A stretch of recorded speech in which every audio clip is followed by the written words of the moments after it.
Nah, ini tujuan utama. Jadi, memvalidasi bahwa transaksi sesuai dengan kriteria tujuan perusahaan. Kan kita baru tahu tuh Pak, baru masuk Pak di situ. Baru banyak informasi yang kita dapatkan. Ini perusahaan ini memang cocok nggak sih dengan rencana saya, corporate strategi saya, khususnya di bagian M&A. Kan begitu ya.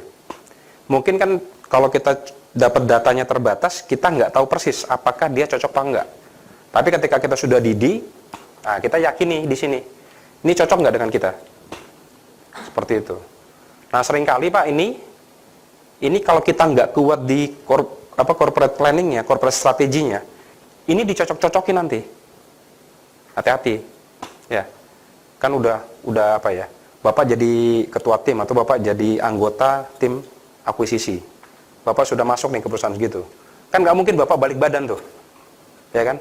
Nggak jadi, ini kayaknya perusahaannya nggak cocok deh, gitu kan? Pasti Bapak akan maju terus gitu, terus akan membuat sebuah justifikasi, katakan begitu ya, bahwa ini cocok, gitu loh. Jadi dibuatlah sebuah analisa bahwa ini cocok. Nah ini harus hati-hati. Ketika kita tidak punya referensi terhadap corporate strategi kita, ini jadinya nggak punya pegangan, nggak punya untuk dicocokkan. Nah ini harus hati-hati. Karena bahaya Pak, kalau Bapak once ini Bapak terus maju, Bapak nggak tahu itu perusahaannya seperti apa, nggak cocok dengan strategi Bapak, ya ini nanti manage-nya susah nanti, ya kan? Manage-nya susah karena kita nggak punya capability di situ. Kedua, sinerginya nggak, sinergi pendapatan nggak ketemu kita. Nah ini bahaya. Oke. Kedua, memahami fakta bisnis, gitu kan? Sebenarnya perusahaan yang kita dekati ini bisnis utamanya sebenarnya apa sih? Gitu loh. Contohnya yang tadi Pak, saya ketemu sama perusahaan, dia perusahaan yang berbasis lisensi. Dia adanya di sektor telekomunikasi, katakan begitu ya. Nah kemudian salah satu bisnisnya ternyata itu tidak terkait langsung dengan lisensi tersebut dan porsinya besar Pak, hampir di atas 35%, gitu loh. Nah kalau dalam laporan keuangannya mereka itu harusnya mereka kena dari revenue itu kira-kira Pak ya, kira-kira 1% itu harus bayar ke pemerintah, gitu loh. Kan kalau di telekomunikasi ada namanya Universal Service Obligation Pak. Jadi kita store tuh uang itu sama pemerintah nanti bangun untuk daerah-daerah tertinggal. Kira-kira gitu. Secara bisnis nggak maju itu mereka bayarkan. Nah, ternyata orang ini punya bisnis yang tidak harus bayar ke pemerintah. Gitu kan.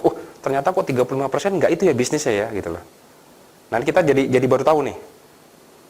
Tapi dia bilang, Pak, kita pembukaannya ada dua. Satu pembukaannya memang sesuai dengan lisensi, yang satunya lagi enggak. Kata dia begitu. Nah, kita harus tahu persis.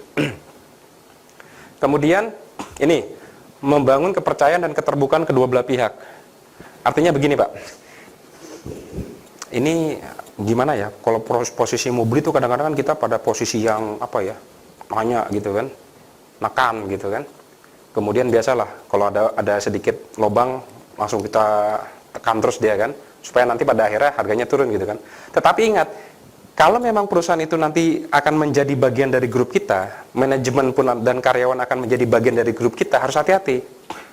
Gitu loh, nggak boleh kita terlalu keras gitu loh. Makanya nanti bagi peran mana yang good guy, mana yang agak sedikit bandel gitu ya, seperti itu.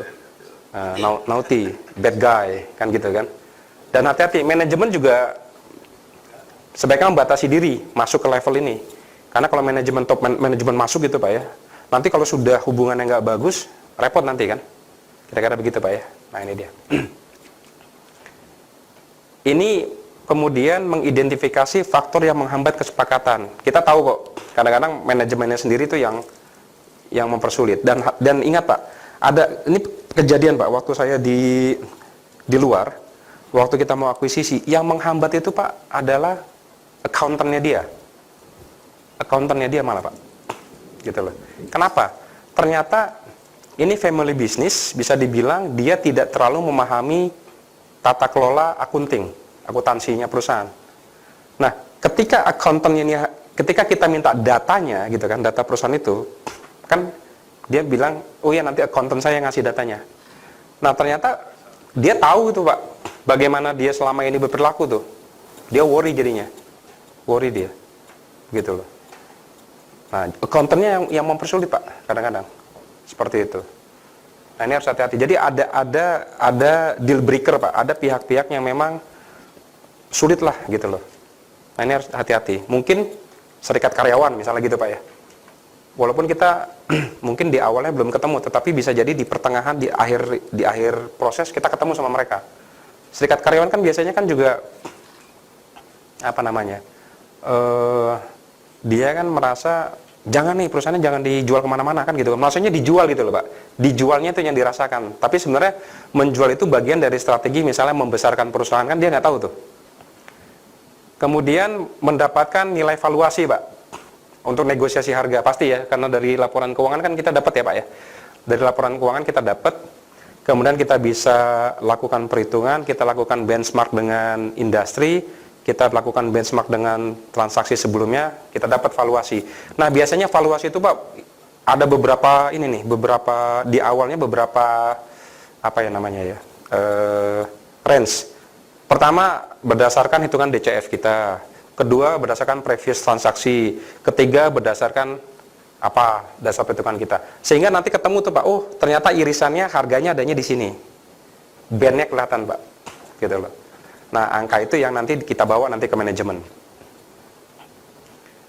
Kemudian nanti kita juga proses, ini bayarnya bagaimana nih metode pembayaran? Apa dia mintanya cash, apa dia mintanya saham, atau dia kombinasi, atau seperti apa? Seperti itu.